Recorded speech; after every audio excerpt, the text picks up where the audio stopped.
Well, good afternoon, fellow constitutionalists, and welcome to the Wednesday edition of the Dan Clements Show, a Christian political talk show. I'm your host, Dan Clements, your constitutional warrior, fighting for your right just to be an American. It is December 20th in the year of our Lord 2017, and remember, we're a hyphen-free, PC-free zone. God is still in control, and He does love you. And I'm broadcasting live from the Hemlock Studios here in the slightly warm Central Susquehanna Valley in the Great Keystone State.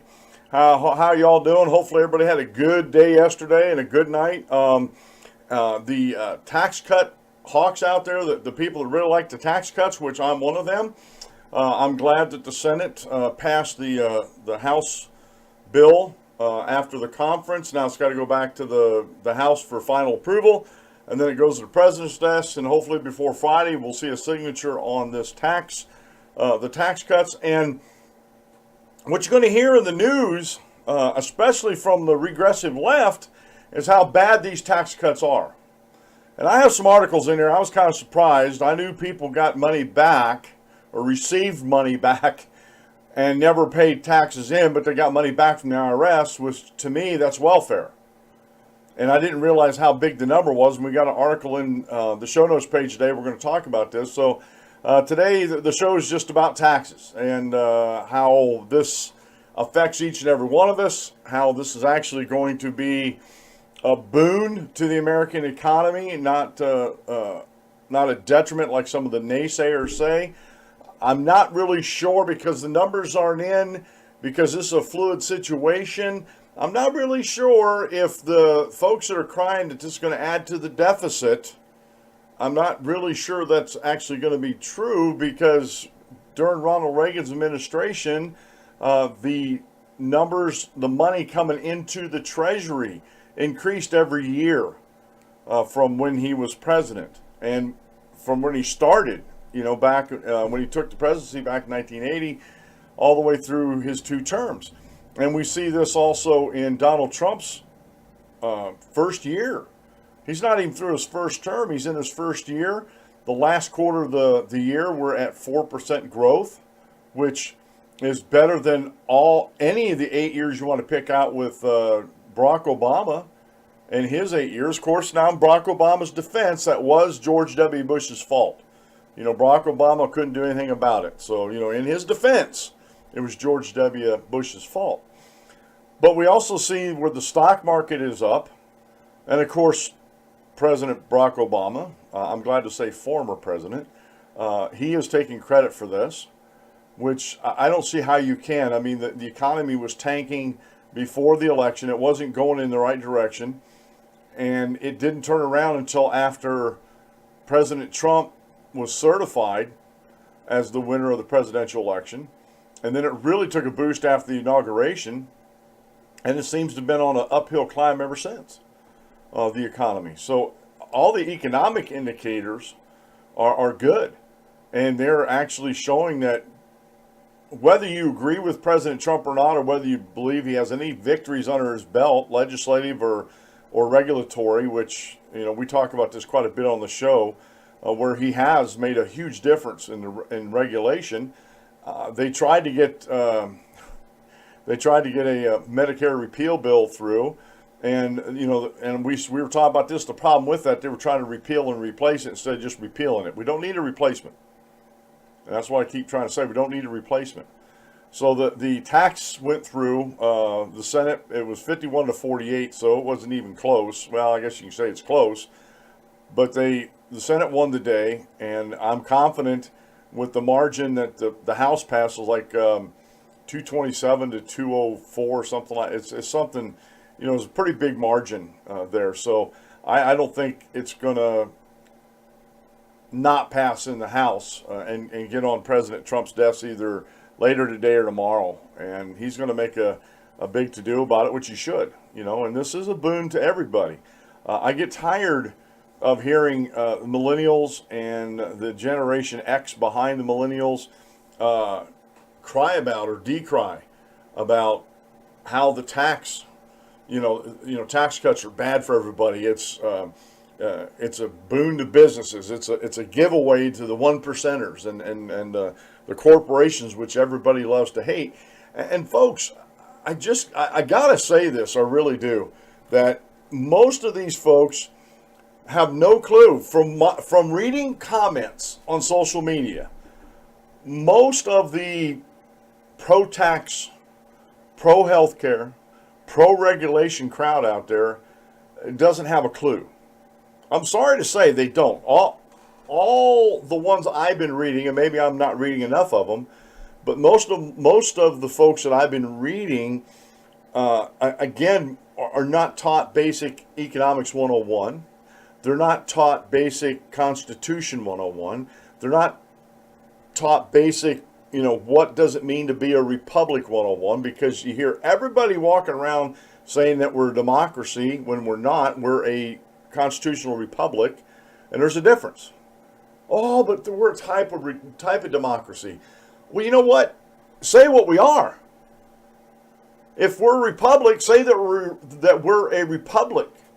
If we would happen to be a democracy, then you can say we're a democracy.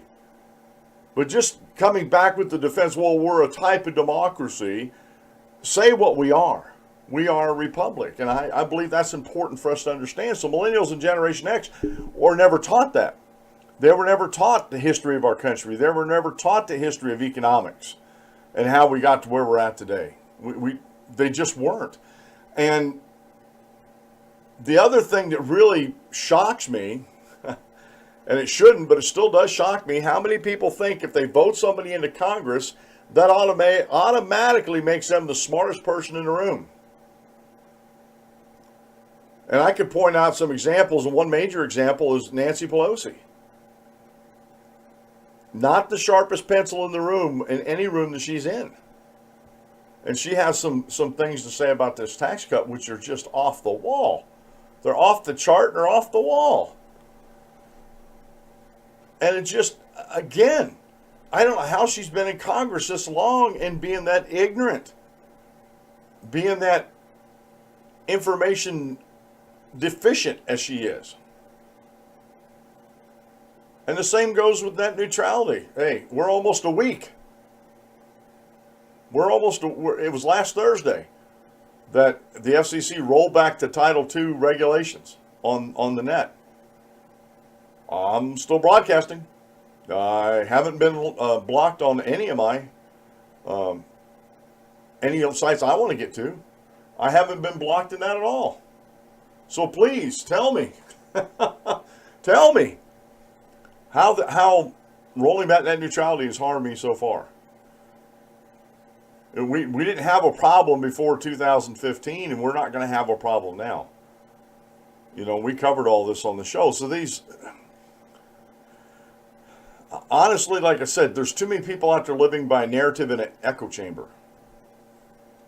That they were taught that government is good, corporations are bad, regulating corporations or regulating anything is a good thing,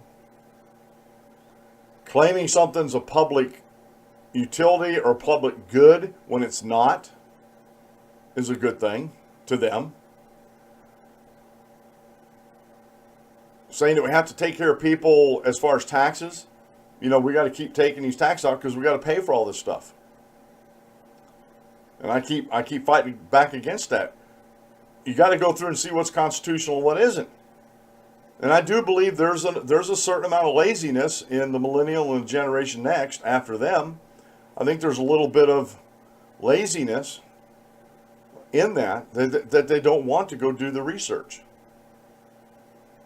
They hear something that sounds good to them, like Uncle Bernie, the socialist, the senator who happens to be a socialist in Congress, that wants to give away the store. Free healthcare, free education, free housing, free.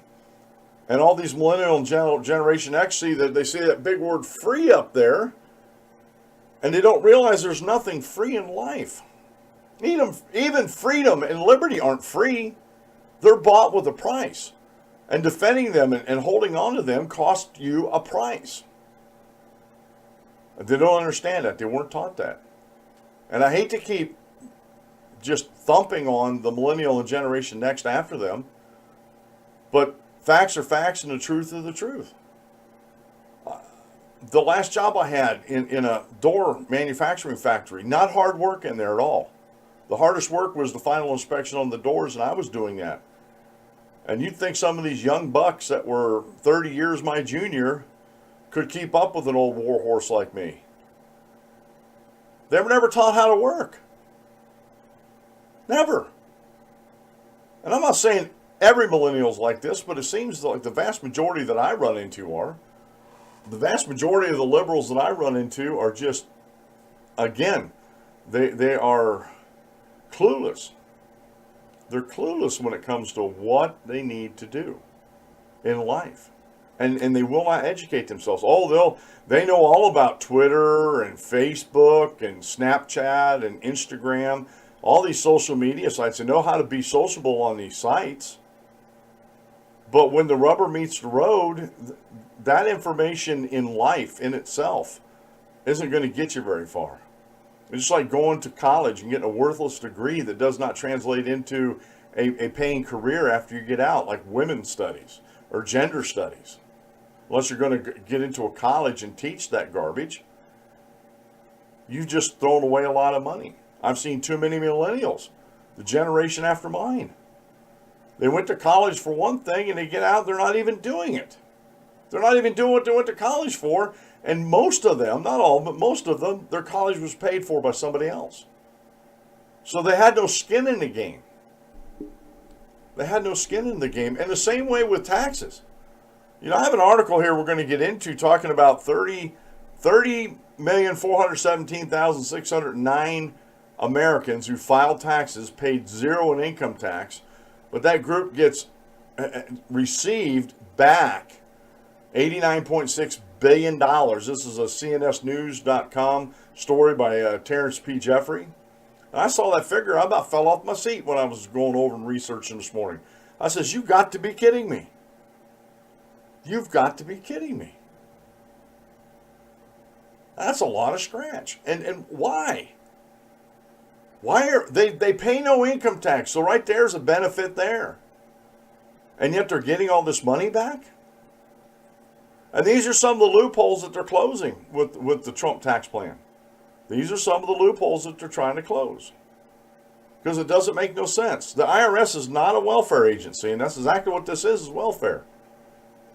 And this is why the Democrats are so upset about the tax plan, because it takes a lot of the welfare out of it. They can no longer promise their constituents this money. And trust me when I tell you, I got another article we'll get to. They're going to try to make this a tax legislation a cornerstone of their 2018 midterm elections. And I think that's, as far as Democrats are concerned, I think that's a losing proposition. You know, because it's, you know, we don't have a lot of time between now and then, but the economy keeps going the way it's going, and more people are able to keep more of their money. Especially, you'll see this reflected in their withholdings starting 2018. Absolutely, this will reflect in their withholdings. They'll see that extra money in their pocket every day. And they're going to have politicians try to tell them that they're going to take that away from them in 2018. Are you kidding me? But you're going to have Republicans lose on that issue because they're not going to talk about it right. They're not going to promote it right. And again, it's look, folks, I get it. If I can get it, you can get it. It's not that hard. I said you can research it, and you can read both sides of the story like I do. And you should be able, with a little common sense and reason, come up with that. Well, it's a better thing that the American people keep more of what they earn, as far as paying less taxes, because they know better how to spend it. And you don't think that's going to be an economic boon? It absolutely is. And so far with the taxes and everything, now, do I agree with every little thing that's in the tax plan? No. But you know what? It's a huge, gigantic, jugundous step in the right direction. Because it allows everybody to keep more what they earn. And with the new tax plan, the first, what is it? It's up to $24,000, I think it is, for a married couple. The first $24,000 you make, it's not taxed. Now, right now I'm making nothing. So let's see, nothing taxed by nothing equals nothing. And I shouldn't get anything back. I should not get anything back if I'm not paying any taxes in. I'm sorry. I never agreed with tax credits. I never, ever agreed with tax credits. Now, I was able to take interest deductions on my mortgage, but they're not. What I pay in interest on my house is pittance.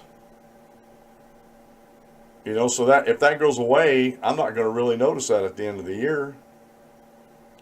So I'm just glad they got it passed. I really do.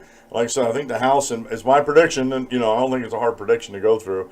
In my humble opinion, I think the House will pass this very quickly and get it up to the White House as soon as possible, so President Trump can either today or tomorrow have a big ceremony and sign it. And you, like I said, you're going to hear wailing and gnashing of teeth in the outer darknesses, you know, in the political suburbs of Washington, D.C. You're going to hear wailing and gnashing of teeth over this whole situation. Just about everything, you know, just come to think of it, just about everything President Trump has done, you've heard nothing but wailing and gnashing of teeth. And tax, trust me when I tell you, tax cuts are a good thing for everybody. From the highest of the one percenters to the lowest of non-taxpayers. It is a boon for everybody, especially for the economy. One last thing, especially with the corporate tax rate being cut down to 21%, do you know how much offshore money is going to come flooding back into this country? There's an estimate of about $2 trillion sitting in offshore accounts because of the tax burdens we had here in the United States. And what do you think is going to happen? And that money is just not going to come in and sit in a bank account. It's going to be invested. What do you think is going to happen in the economy when that $2 trillion comes back in the private sector and starts growing businesses and investing? Honestly, I don't think we've seen anything yet as far as stock market heights, as far as economic growth, as far as getting, you know, the unemployment down to the lowest level we can get it. Honestly, I don't think we've seen anything yet. And yet there's still going to be wailing and gnashing of teeth in the outer darkness of the suburbs of Washington, D.C. They're going to be wringing their hands. Oh, this is going to be the end of America as we know it. Just like repealing net neutrality. Oh, this is going to be the end of the internet as we know it. No, it's going to be the end of government regulation and control and power as you know it. And that's what deregulation does. If you deregulate bureaucracies, it frees up people to do what they do best, especially entrepreneurs and business people, to run their businesses instead of having to worry about complying with silly, onerous, unconstitutional regulations. It frees money up, it frees people up, it frees capital up, the whole 9 yards. And so, like I said, and I've been saying this almost every day, while the lamestream media, the regressive Democrats in Congress and throughout the country, the socialistic millennials and next generationers, while they're railing against President Trump, he's been slowly, behind the scenes, under the radar, cutting regulations. And that is one of the biggest boons to the economy, is cutting regulations, getting rid of them. And if you want an example, all you got to do is point back to President Reagan deregulating the trucking industry. What a wild ride that was and it still is. We got to the point now, it was so good at one time it's gotten so good that they need more drivers than they have. You know, the trucking industry is looking for more drivers. There's a driver shortage going on out there, and this is good for the drivers that are coming into the field because they're getting paid more. They're getting paid way more a mile than when I started driving truck. But when I started driving truck, there was way too many drivers, not enough freight going around. Now it's the other way around, and that's honestly that's a good thing for trucking companies anyway, because they're in the catbird seat. So deregulation works every time it takes effect, and we should never have the net neutrality regulation in 2015 anyway. That was the stupidest thing in the world. Regulating something that didn't need regulated. Oh, but all these problems. Yeah, But you know what? If you go back and research them, they weren't actually problems at all. And you're only looking, I was told, oh, you're all I'm looking at is a short list. Well, folks, even if that's indicative of the whole industry, they weren't given enough, they're not given that many examples. So if we're talking over a whole industry and you're only talking about, major nationwide impact type examples, you're only talking a couple dozen. And most of those were adjudicated, if there was something to do with unfair trade practices, most of those were taken care of by the FTC. Why have double layer bureaucracy on something? It just, to me, it doesn't make sense. It never will make sense. Folks, I know Christmas is almost upon us. A matter of fact, I only have 2 more broadcast days until the Christmas weekend. I will not be broadcasting on Christmas Day. We're going to be all over the place on Christmas Day. And then I'll be starting to come back on the 26th. I'll start up the show again. And if you haven't got your stuff by now, you're in real jeopardy of not getting it, especially if you're going to order online. And if you want something little, you're looking for little stuff for your family, your sweetheart, your wife, your husband, whatever, gearxs.com is the perfect place to go. They have deals going on right now, and they are an affiliate marketer partner of mine. And if you go to the danclemenshow.com and click on the gearxs.com widget, you'll be going to the website, and any purchase you make, it won't add any money to your purchases, but it'll go towards my partnership with them and as far as revenue to the show. And what better Christmas present could there be for me if you use one of my affiliate marketers and have revenue come back to my program? So they, like I said, you go over there, they have fantastic deals, and they're going to have what you want. If they don't have it, you don't need it. Over there at gearxs.com on the danclemenshow.com show notes page. Today's daily Bible reading comes out of the book of Isaiah chapter 40 verses 3 through 5. The voice of one crying in the wilderness, prepare the way of the Lord, make straight in the desert a highway for our God. Every valley shall be exalted, and every mountain and hill brought low. The crooked places shall be made straight, and the rough places smooth. The glory of the Lord shall be revealed, and all flesh shall see it together, for the mouth of the Lord has spoken. Now this is clear back in the book of Isaiah, and this is a prophecy about John the Baptizer, who was proclaiming, prepare the way of the Lord, repent, for the kingdom of heaven is at hand. That John the Baptizer, spoken of in the Gospels. Today's quote mail comes from Bob Smith, and I like this one. It's really good. All I know is that I'm a product of God, and all I can do is the best I can to thank Him and honor Him and try to grow in Him step by step. That's all Christians try to do. Short Bible lesson from house to house, heart to heart. It's called Calvary, not Bethlehem. Is your focus on Calvary, the cross, or Bethlehem? Calvary or Bethlehem? And that's, folks, honestly, that's pretty important. That really is. So please go over to the danclemenshow.com and click on the short Bible lesson link for Calvary, not Bethlehem. And they do a really good job on these articles from house to house, heart to heart. So today, let me get a few more things set up here. I don't know why I keep running out of time. I guess I sit there and read too much of the articles, or too many of the articles all the way through, and instead of skimming them, for the major feel of the content. And let me get a couple of these up on here. But folks, this is really, really big news about President Trump's tax plan, especially if now it looks like it's going to go through. This actually, not only is this going to be a boon to the economy and uplift everybody, it's honestly, I believe this is going to reverberate into the 2018 midterm elections with this tax cut victory. And I think people are going to underestimate. I just think they're going to underestimate this. I really do. I think they're going to underestimate how far-reaching these tax cuts are going to be, how much the economy is going to grow because of these tax cuts, and it just amazes me how many people out there are on. Seriously, they're on the wrong side of this. They really are, especially when you have all these Democrats that are against all these tax cuts that are going on out there right now. It's an article by Susan Jones over at cnsnews.com, one of my news sources. 51-48, Senate passes tax bill, House to revote Wednesday. Trump plans news conference. Now, this is posted this morning.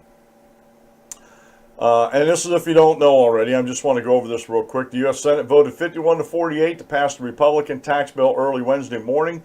After passing the bill on Tuesday, the House will take a second vote on the bill today because of a technicality.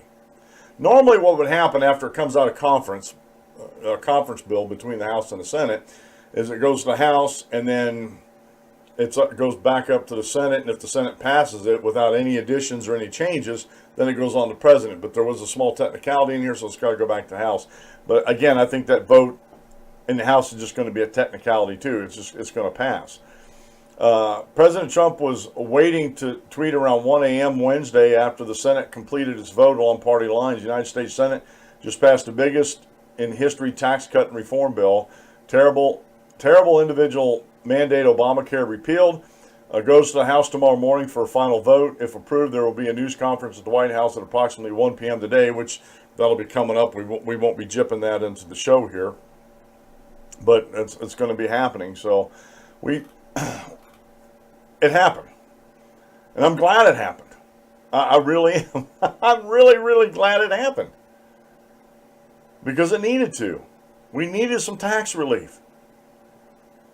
We needed some tax relief. This is true, honest to goodness tax relief. And this is a step in the right direction. Hopefully someday we might get down to just a flat tax of 5% for all individuals, and then maybe 10% for business, or maybe even 5% for business. Who knows? Who cares? If it gets down that far, that'd be great for everybody. The less people paying taxes, the more they have to spend or save themselves. The less Washington, D.C. has as far as money, and quite honestly, I think one of the things they really need to take care of in the spending bills is how much they're allowed to borrow. If they would limit the borrowing and they live on a budget like everybody else in the world has to, or at least other American families anyway, maybe we can get this fiscal situation under control on Capitol Hill. All right? Now, you knew this was coming, folks. You knew it. Nancy Pelosi calls Republican tax bill an immorality. Oh, no. And she's Catholic, so Catholics will get this. I guess any Catholics that are, or any Republicans that are Catholic, according to Nancy Pelosi, probably going to have to go to confession on Saturday before they can take communion on Sunday.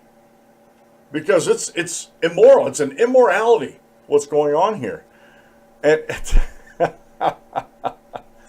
and if you could, if you're not a Politico and couldn't predict this, I feel sorry for you, because I got a lot of chuckles out of it when I saw this headline. And I've seen this on the news last night. I'm like, honestly, Democrats are good for a couple things, but one of them is fodder for jokes. They really are, or they're good for a good chuckle. And I think laughter is the best medicine. And so in that respect, I think Democrats are doing a really good job of trying to help Americans keep healthy by making us laugh. Okay?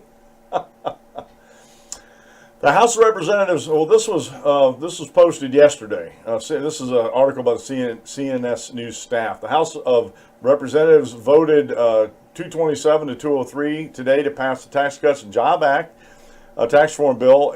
All 227 votes for it were cast by Republicans, while 191 Democrats and 12 Republicans voted against it. Now, let me stop the reading there. Since there was 12 Republicans that voted against it, that makes this a bipartisan bill, because there was 12 Republicans that didn't vote for it. So there was bipartisan disagreement against the bill, but there wasn't enough of it to overcome the yays. The nays didn't overcome the yays. My colleagues, this is a day I have looked forward to for a very long time, House Speaker Paul Ryan said in a floor speech before the vote. We're about to achieve some big things that the cynics have scoffed at for years, decades even. Today we give the people of this country their money back, said Ryan. The bottom line here is that a typical family making the median family income will get a $2,059 tax cut next year. This is real relief for families out there living paycheck to paycheck, struggling to make ends meet. They hear about the economy getting better, but now we need to make sure that they see their own personal economy getting better. Now, if you take that real quick here, if you take that 2059 and divide that by, that's $40 a week, folks. That's $40 a week to a typical family of, typical family making the median family income. $40 a week's enough to put a tank of gas in, or put quite a few, the way my wife shops, quite a few groceries on the table. That's not nothing. Plus, again, let me go back over this again. Because of the corporate tax rates being lowered to 21% starting January 1st of 2018, like I said, you're going to see an economic boom. It's going to, I don't know if it's going to explode or not. That may be some enthusiastic words, but we're going to see the economy improve in ways we haven't seen it done since Reagan's time, honestly. And this is a removal. I'm starting to call them removal economics, or removing obstacle economics. They're still messing, FEE.org is still messing around with the term. I was thinking removal economics because you're removing obstacles to prosperity by cutting taxes and simplifying the tax code. Okay? House Minority Leader Nancy Pelosi called the bill an immorality at a press conference before the vote. This Republican bill is not tax reform. Not tax reform, as I've said over and over. This is the worst bill to come to the floor of the House, with stiff competition with some of the things they've tried to do. The worst bill in history because of the number of people it affects, the amount of money it sucks up to the higher income, and the impact on our future deficits, said Pelosi. And now she has a point. If the money coming into Treasury doesn't offset the outgoing, we're going to have deficits. But again, for whatever reason, Democrats score things statically. And the economy is anything but static. It is dynamic. And that's something, for some reason, they don't want to admit to. I don't know why. I don't know why they don't want to talk about the economy being dynamic, which it is. It's not just one pie. We're not just trying to take a piece of one pie, and some people don't get any. In a republic like we have, and in the freedoms we have, we just make more pies. Don't have enough pumpkin pies? Make more. Don't have enough cherry pies? Make more. That's all it is. But Democrats and socialists don't understand that. Totalitarians, authoritarians, they don't understand that. Everything to them static. Because they don't understand dynamics. They don't understand how something is so dynamic as an economy, especially when you deregulate things and allow people to keep more of their money through tax cuts and deregulation. And this is, I'm telling you folks, we might see some wonderful things with the economy coming up here soon. It's disgusting smash and grab, she said. It's an all-out looting of America, wholesale robbery of the middle class. The GOP tax scam will go down again as one of the worst, most scandalous acts of plutocracy in our history. Democrats have never seen a tax cut that they like, because less money in Washington means less power to them. And this was a predictable response from the regressive Democrats in Congress. It really was. According to the Joint Committee on Taxation, which officially scores tax bills for Congress, this bill result in a net cut of $1.126 trillion over the next 10 years in the taxes that individuals pay. Now, that's 1.16 over 10 years. That's a lot of scratch too. That's a lot of clams, a lot of dollars, a lot of mucho dinero. It will cut corporate taxes a net $653.8 billion over 10 years, and includes international tax reform, which will cut $324.4 billion. In total, it is a 10-year cut of $1.456 trillion, according to the JCT. And I think it's actually going to go up even further. I think those are conservative numbers. I don't, And the one thing I don't like a government entity actually scoring a government program. There's, there's too much room for nonsense to go on there. And it just, again, it is so funny and so predictable how these Democrats are actually reacting to this bill. Okay. Well, I want to go over to this one real quick here. Senator Murphy. Okay. Absolutely, Democrats would overturn tax legislation if they win in 2018. This by Susan Jones over at cnsnews.com posted today.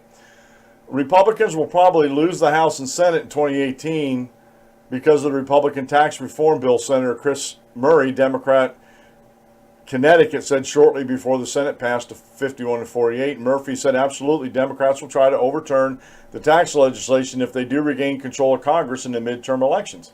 The problem with that, let me stop the reading here. The problem with that is they have, even if they do take both houses in 2018, which I think that's highly unlikely, but even if they do, let's just put a what if up there. Who's still in the White House? You got President Donald Trump. Do you think he's going to sign a tax increase bill in his presidency? Do you think if they manage somehow miracles to impeach him and remove President Trump from office, that Pence is likely to do anything with the tax cuts or increase taxes? Folks, when we're talking about money, money crosses political lines.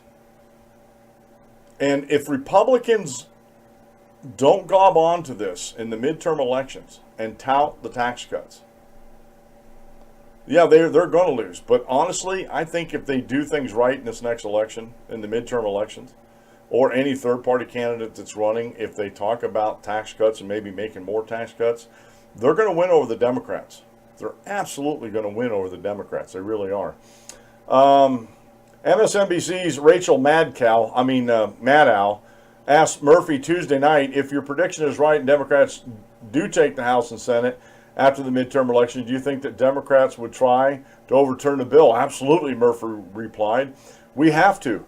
Given the assault that's occurring here, especially on the East and West Coast, I would hope that we would take a look at the entirety of the bill. Listen, the corporations in my state, they wanted a corporate tax cut, but none of them were expecting to have the corporate tax rate drop to 20%.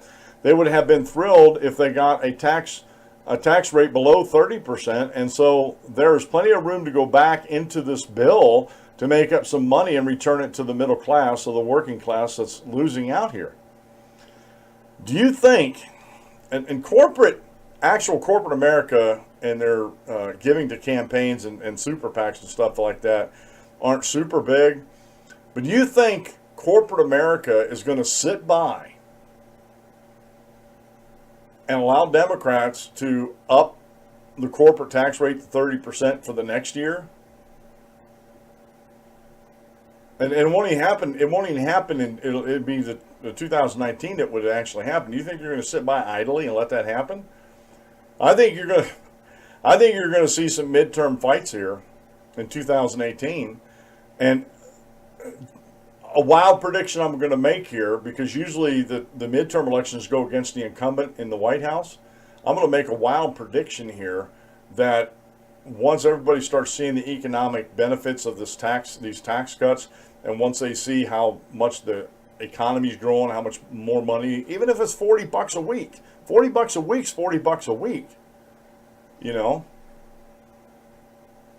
I think the Democrats are going to be hard pressed in 2018. I think Murphy doesn't know what he's talking about. He really doesn't. And this is the lie that the left is talking about. In the article here, he says Republicans say the tax bill certainly will deliver tax cuts to the middle class, and low-income people may not pay taxes at all. Some high-income earners in high tax states who normally itemize deductions may end up paying more. Speaking of ABC's Good Morning America Wednesday morning, House Speaker Paul Ryan said skeptics have been hit on their TV screens by confusing media coverage saying that the tax bill will benefit only the rich. And that's the big lie that's being told. That's the big lie that my Facebook antagonist has been telling and her minions, Twitter folks that I follow and who comment on me on Twitter, on my personal Twitter and the show feed, they all get this wrong. You know, if you only make, let's say, $24,000, a married couple, let's say you're only making $24,000 between the two of you. I don't think that's realistic, but let's say you do. Guess what? You won't be paying any taxes on that. Huh. Won't be paying any taxes at all on that. Tell me how that's not a boon to you. That they're not taking taxes out of your paycheck every week because you're only making so much. Or your first $24,000 as a married couple is non-taxed. And let's say you make $50,000. And let's just make this an even 25, just for math's sake. 25 is not going to be taxed. You're only going to be taxed on $25,000. That's a boon. It's a boon to the middle class because guess what? The middle class that makes more than $50,000, $60,000, $70,000 still get the first $24,000. A married couple, no tax.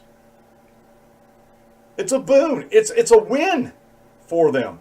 This lie that Democrats tell the lamestream media keep perpetuating has a life of its own now. And again, millennials and Generation Next after them, they don't do the research. All they hear is these news outlets that they think are the best in the world that are telling the truth, which aren't, especially CNN. They're not telling the truth. And their friends aren't telling the truth. And then when you hear somebody poo-pooing, you know, the Democrats and their tax plans or their ideas about tax cuts and how it's going to hurt America, I'm the bad guy. I'm the bad guy, or anybody else that likes tax cuts. We're the bad folks who want people to keep more of their money. How dare you? How dare you want me to make sure that you keep all your money? You're a bad person if you want people to keep more of their money and spend their own money instead of it going to government. How horrible of you that you want to do that. So that again, it's funny. It's funny how Democrats how they put things out to the public, and how the lamestream media lets them get away with it. They don't challenge them on this. You know, Rachel Madcow. Lets them get away with it, and if anything, gives them softball questions. If she had a conservative on there, or Republican, or constitutional conservative like me, there wouldn't be no softball questions. There'd be some questions coming out of left field that don't make any sense, that are a trap, but there wouldn't be any softball questions. You know, that's why I don't rely on the lamestream media for my news. Sorry. If you do, I feel sorry for you because you're not getting the whole story. Or not any story at all. You're being lied to. You're being lied to. Now here's one of the reasons why Democrats, they don't want this tax bill to go through. They really don't. And this, I don't believe a lot of Americans know this fact I'm going to share with you today. By the way, the coffee tastes exceptionally good this morning. It really does. All right. Terrence P. Jeffrey is reporting over at cnsnews.com. It was posted today. A little over 30 million, almost 30.5 million, paid zero taxes, but they got $89.6 billion back. Of the 150.5 million filers who submitted individual income tax returns to the Internal Revenue Service in 2015 tax year, only 99 million, or just a hair over 99 million, paid any income tax at all. Together, those Americans paid a record 1.4, a little over 1.4 trillion, $1.45 trillion in total income taxes, for an average of $14,720 per taxpayer. Now, let me rest assured, I don't know if I've ever actually come that close to paying that much, but they just average out of all the individual. That's from people who make zero to people who they're millionaires. Okay. The other 51.4 million, or about 34.2% of all filers, did not pay a penny. Their average income tax payment was zero. Well, if you take zero times zero divided by zero, you get what? Zero. That's your average, zero, right? And the divide gets worse. There were 30.4 million filers who did not pay income tax and received $89.6 billion in cash back from the federal government. In other words, they got $89.6 billion in welfare payments. We know this because the IRS tells us. It's called the $89.6 billion in cash that the federal government paid to the tax return filers who paid no income tax, the refundable portion of refundable credits. Refundable credits were broken out into three parts. The portion used to offset the income tax before credits, the portion used to offset all other taxes, and the refundable portion. The IRS explained it in its comprehensive report on the individual income tax it collected for 2015, the latest year for which the data is available. The first portion, which is included in total tax credits, offset income tax before credits, says the IRS report. The second portion offsets all other taxes besides income tax, such as the self-employment tax. The IRS treated the last portion, refundable portion, as a refund and paid it directly to taxpayers who had no tax against which to apply the credits and whose credits exceeded income tax and other income tax related taxes, the report said. The total taxpayers claimed $105.3 billion in refundable tax credits, the IRS said. Of this, $5.7 billion was applied against income tax and $10 billion against all other taxes. The remaining $89.6 billion is refundable credits was refunded to taxpayers. That is to say, it was refunded to taxpayers who paid no income taxes. This is not a boon for the rich. In fact, according to data published in Table 3.3 of the report, 27.7 million people, or about 91.2% of the 30.4 million tax return filers who did get a refundable portion from the IRS, had an adjustable gross income of less than $40,000. So who paid the taxes to the federal government needed to send that $89.6 billion to those 30.4 million who paid no income tax. One major contributor was a group the IRS calls married persons filing jointly. In 2015, according to the table 1.2 in the IRS report, 54.2 million belonged to this group, this married filing jointly, with 41.5 million joining the side that did pay taxes, and 12.7 million joining the side that did not. Thus, while 34.2% of all filers paid no income taxes, only 23.5% of married couples filed jointly paid no income taxes. The 41.5 million married couples filing jointly who did pay income taxes accounted for only 27.6% of all the 150.4 million filers, but they made up about 42% of the 99 million filers who did pay income taxes. More tragically, and I know there's a lot of numbers to go out there, and you need to go to thedanclementshow.com and click on this report here about these folks, not paying any taxes, but yet they get a tax refund. Okay? These 41.5 million tax-paying married couples, according to the IRS data, paid an average about $25,000 in federal income tax in 2015. Now, some may say, but there are two people in a married couple who file jointly. Of course, they should pay more taxes than a single person. But did single people filing tax returns pay half as much as married couples? The IRS says 71 million single persons filed tax returns in 2015. Of these, 23.3 million, or 32.8%, did not pay any income tax. The 47.7 who did pay paid $326.3 billion. That works out to about an average of $6,833 in total income taxes per tax-paying single person. At that rate, it would take 3.66 tax-paying singles to surrender to the federal government the same income tax as one tax-paying married couple. The bottom line, the federal government is financially dependent on income tax-paying married couples who jointly file their tax returns, and it has made 30.4 million filers who pay no income tax dependent on government by handing them $89.6 billion in a single year. History should apply this test to the Republican tax plan. Did did it decrease both the burden on the former and the dependency of the latter? It's something we have to dig into. I haven't dug into this deep, and I want to since I saw this article. I wanted it. I'm just wondering if that that $25 million, if that figured into their calculations as far as married filing jointly, for the first $24,000 not being taxed. If that's the case, which I think, I think that's a good thing. I really do.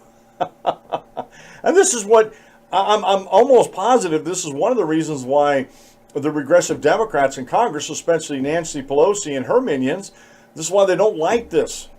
They don't like this tax reform, because it takes out some of this. And I'm going to go back and read some more about this, but it takes out some of this garbage. It simplifies the tax form. It does. And I have one more article here I want to get to, talking about. No, that's not the one I wanted. Well, this is a good one. I'm not going to read it, but you go to the show notes page. Why and how the 1.5 trillion tax cut will help the middle class. And it's a good read. It's by Dove Fisher over at spectator.org, the American Spectator. And it's a good read, and it does. It helps. This tax cut helps everybody who pays taxes. It reduces their taxes, helps them to keep or allows them, I hate to use that word allow, but allows them to keep more of what they earn. So they can spend it instead of the government. Because I'm convinced that people know best how to spend their money more than the government does. I really do. I believe that with all my heart. Now here's the one I wanted to really get to over to American Spectator by Hunt Lawrence and Daniel J. Flynn. The good, the bad, and the ugly of the Trump tax bill. 2 cheers are called for, but not 3. The Trump-backed tax bill nears the finish line, bruised, bloodied, but better than what it replaces. The House has just voted on the legislation, passing it 227 to 203, and this here was posted yesterday. This article, just for reference. In the Senate, we all know in the Senate they passed the bill 51 to 48. Okay. A bill this substantial, the summary of the reconciliation process between the House and Senate legislation ran 51 pages, contains much good, some bad, and a bit ugly. The good. The bill repeals the Obamacare individual mandate, which punishes individuals through fines for not purchasing a product, health insurance. This likely makes for the first salvo in the piecemeal repeal of Obamacare. It likely results in substantial repatriation of wealth. Currently, companies hold an estimated $2.5 trillion in overseas tax havens, with tech giants acting as the main malefactors.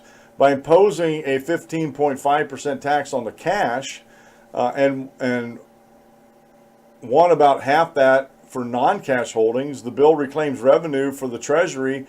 At the same time, it boosts the economy. When does a revenue booster also serve as a catalyst for the economy? By decentralizing, sheltering money abroad. The cut in the corporate rate from 35% to 21% takes the United States from taxing corporations at the third highest rate in the world to putting us at about the average of corporate taxes. Like the tax on foreign cash, this likely encourages Microsoft, Google, and other abusers of the tax code to bring their money back to the United States. Now the bad. The legislation allows taxpayers to deduct $10,000 of combined property sales and income tax, effectively subsidizing high tax states by granting their taxpayers a sweeter deal than the ones experienced by citizens in low tax states. This bill the bill keeps the so-called death tax, which ranks as one of the most inefficient means of collecting revenue on the books. Sure, the legislation doubles the threshold upon which the estate tax applies, though the threshold sunsets in 2026, but a better solution might involve taxing unrealized capital gains upon death and leaving the rest to the heirs. I honestly, and this is just my opinion, the death tax just needs to go. That is one of those taxes upon money that was already taxed, and you're still paying capital gains, and that makes a little sense here about just charging tax on the capital gains, but again, this is one of them onerous taxes that just needs to go. I mean, this tax stinks up the barnyard so bad that even the hogs won't play around it. The plan cuts the top individual rate from 39.6% to 37% compared to the 2 rounds of cuts during the Reagan administration, which brought rates down from 70 to 28%, and the George W. Bush cuts, which saw top rates go from 39.6 to 35%. The Trump cut, at least when applied to the individual rate, appears rather paltry in comparison. And the ugly. Americans navigated 7 rates of personal income before this bill and face 7 rates after this bill. So much for simplifying the tax code. Reduction in revenues is invariably result in larger deficits, which some estimates exceeding $1 trillion over 10 years. And again, let me stop the reading here. There's too many people out there that look at the economy as static, and it is anything but static. And I'm afraid that Dove Fisher here has fallen into that trap. We'll just have to see. Maybe I'm wrong, but we'll just have to see if I'm right or I'm wrong here. Even if a booming economy creates a greater pie from which Uncle Sam could grab his piece, this cannot possibly exceed the losses. With the national debt exceeding $20 trillion, this amount is too serious increase in the deficit when the burden on the shoulders of future taxpayers and a relatively strong economy calls for decreasing that deficit, if not now, when? And hopefully, I guess the next thing that President Trump wants to work on, I think he's got things backwards, but they did what they did. So after he signs the new tax reform into law, he said after the first year they're going to start cutting the budgets. They're really going to, and I think if Donald Trump has his way, they're going to take a meat cleaver to these budgets and stuff. 2 cheers for the tax plan. He said, of course, the legislation includes much else to bemoan and cheer. On the whole, the Trump-backed plan rates as an overall improvement on the current structure, and given the slim margins he enjoyed in Congress, particularly in the Senate, would still pose an outside chance to derail the legislation, which it didn't. The likelihood that the president could have shepherded through a more ambiguous bill seems not very good. So the bill improves upon the status quo, especially with regard to corporate tax structures, which currently impose a rate higher than all but 3 countries, and on the flip side makes it too easy for companies to avoid paying those hefty rates when holding money abroad. But though this law improves upon the current laws, it leaves for wonks with much to improve upon in the future. Now, I just want to reiterate this, okay?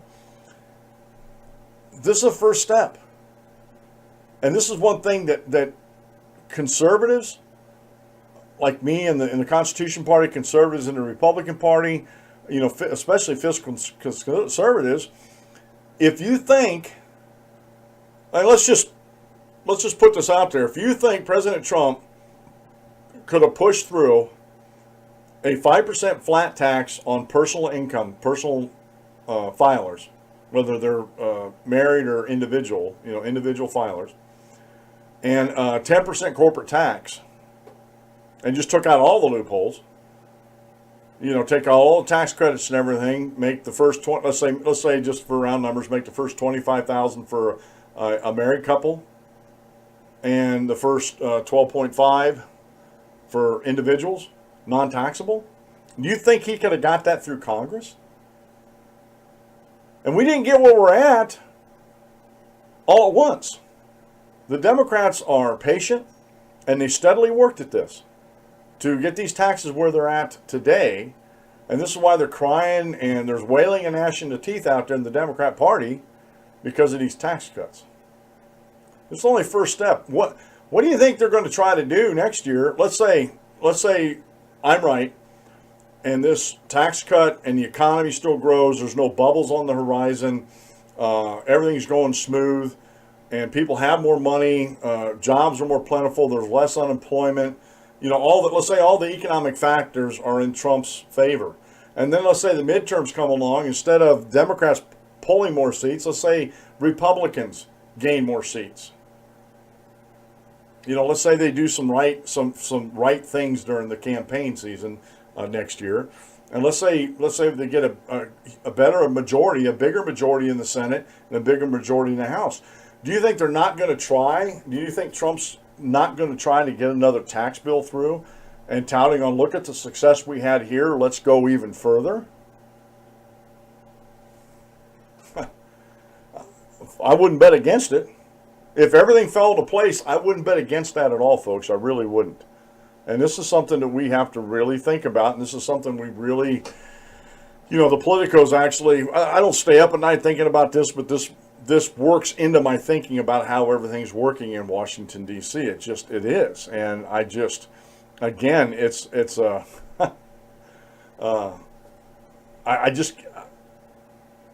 I see these grown adults who are politicians who don't even get some of the simplest Econ 101 right. These notions or formulas or whatever. Especially Nancy Pelosi. She doesn't get it.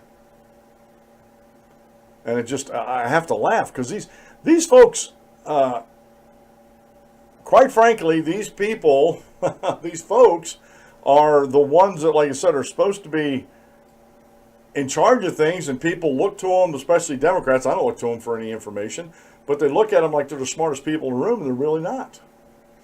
Now, I have something that this is some homework.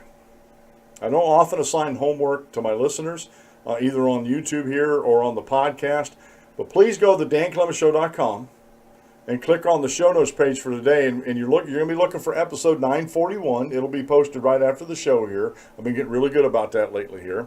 And there's an article in there it's down towards the bottom of the show notes page. It's by Matthew McCaffrey over at Mises.org, and it says, The Tyranny of the Econocracy.